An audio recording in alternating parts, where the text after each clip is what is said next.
I'm Lee, and this week I need to do a little bit of tool maintenance. Now, both of my hammers that I use the most are getting pretty loose in the handle. This one I put on quite a long time ago, and it's starting to loosen up here. This head's cut into the wood right there, so it's just loosening up, and it's driving me nuts.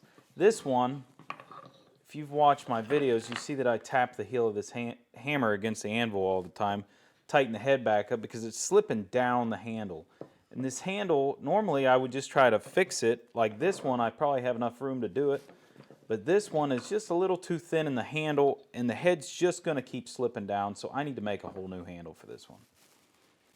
A few days ago, I acquired 4 of these bundles of hickory.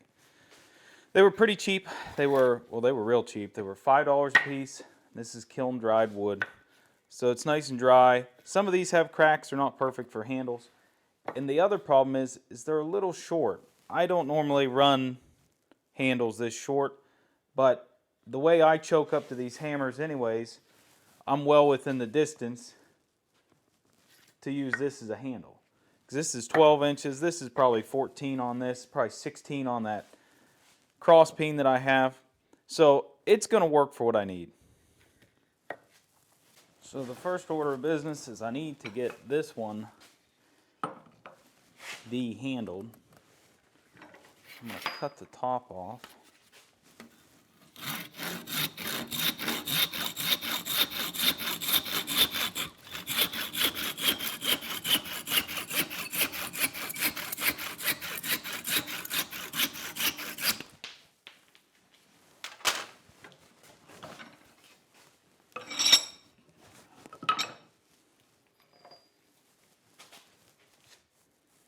Need a hammer to fix a hammer.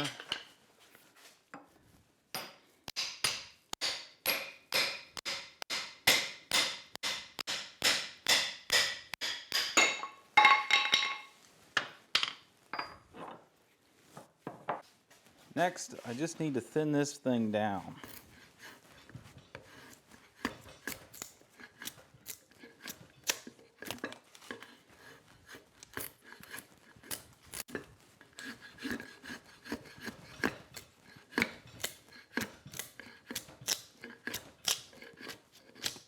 Now, this stump is not the perfect for doing this because I'm jerking on the stump too much and it tends to slide all over the place. But it will work.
And there's a lot of ways to fit the head, but I find that a rasp is better for what I do because it takes off less material than a belt sander. I don't have to worry about going too far too fast.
got my handle all sanded down, so I need to get the wedge put in this. Well, you'd think I'd use a straight edge or something.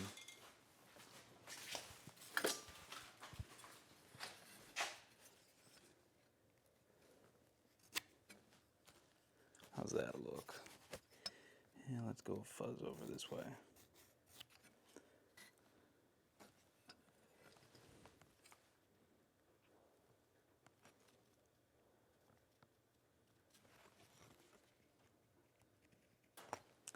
I want to shoot for about probably 2/3 this head. So about, let's say about right in there.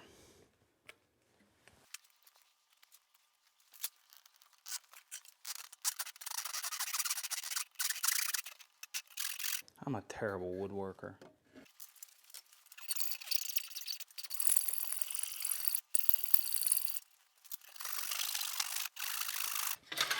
I have a piece of this hickory that I split off of that main block, and I'm going to make a wedge out of it.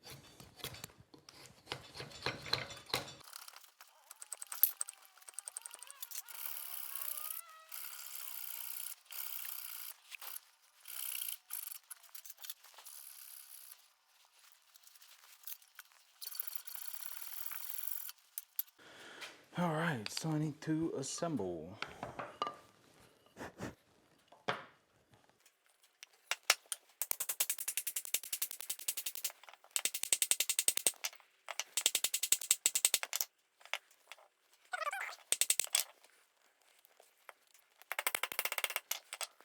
Get that started, and then I'll slobber a little bit of glue on there.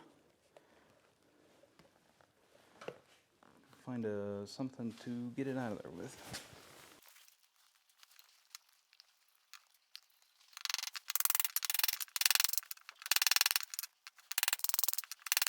I'd say that's all the further it's going because it's starting to break off, which is perfect.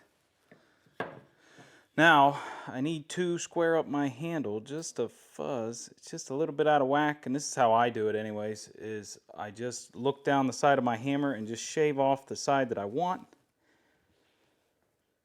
And then it's not very much material, and then this thing will be perfect. Let's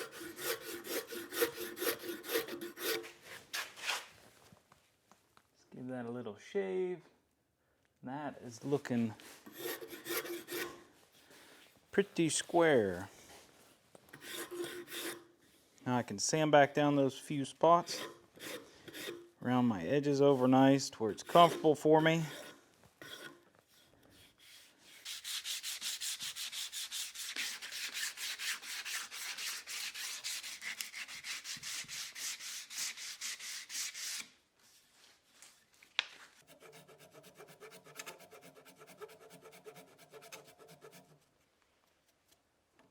Now, on to the final step of this.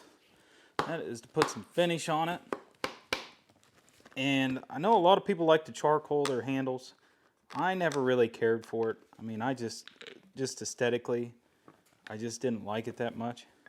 So I just use boiled linseed oil for all my handles. I like to see the look of the wood. Now, I know that they get covered in crap after a while. You know, they get so dirty. It's handling them, forge scale on your hands, and they get a dirty look to them, but I still like it that way. So this hammer is completed. I got the top wedged in. I got the glue on there.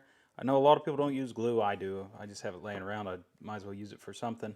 I could have had this top just a fuzz higher through the cheeks, but it's about flush with them.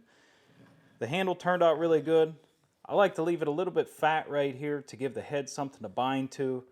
The handle that was on here before was actually, which it's been on there a long time. I won't say that there was anything wrong with it. But it was more or less a long taper throughout the handle. So that thing's supposed to wedge down, but the problem is that it started to cheat down the cheeks, or the cheeks started to cheat down it a little bit, and there was really no stopping in sight. I think that this was a little too close to the hammerhead size, and it just was slipping. But this handle is roughly the same size as this one, as far as width and height. But the length, obviously, is different. This one was a 14, this is a 12. Now, where I grab the hammer is in the same consistent spot every single time. So I don't need it any longer. I like it a little bit longer just for the aesthetic look. But I think that this worked out really nice.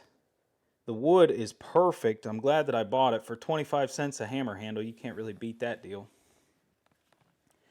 And for the other hammer, I'm not going to show it just because it's pretty much the same thing. But all I'm going to do with this one is just pop the head out of here and then just use my rasp and just kind of redo this top here. I'll just shorten the handle a little bit. This is still a pretty good handle. This is hickory also, but like I said, it's just starting to wobble, needs repaired. But I am happy with it. It's going to work for a long time, just like it was before. I also wanted to mention, whenever I first started blacksmithing, I used a hammer, well, this hammer right here. And it works. It's a little bit loose in the handle now. Not a big deal, but I suffered real bad from hand fatigue, and that this was just your standard run-of-the-mill handle that you're going to get from anywhere. I think this whole hammer come from Tractor Supply, still the original handle. It's got a chip down here, but it wears you out really bad, especially if you start to choke up on the hammer like I do, because you start to get into the taper of the handle a little bit. And I find that these rectangle handles like this stop hand fatigue, and especially whenever you're hammering slightly at a tilt, trying to do a bevel or something, the hammer doesn't want to twist out of your hand because you got such a tight grip on that rectangle. So if you have not changed your handles yet, I would suggest trying something similar to this, and maybe you'll like it a little bit better if you're still using a regular handle. Well, sometimes maintenance catches up with you like it did to me, but I hope you enjoyed the video. Let me know what you think in the comments, and I'll see you next week. Thanks for watching.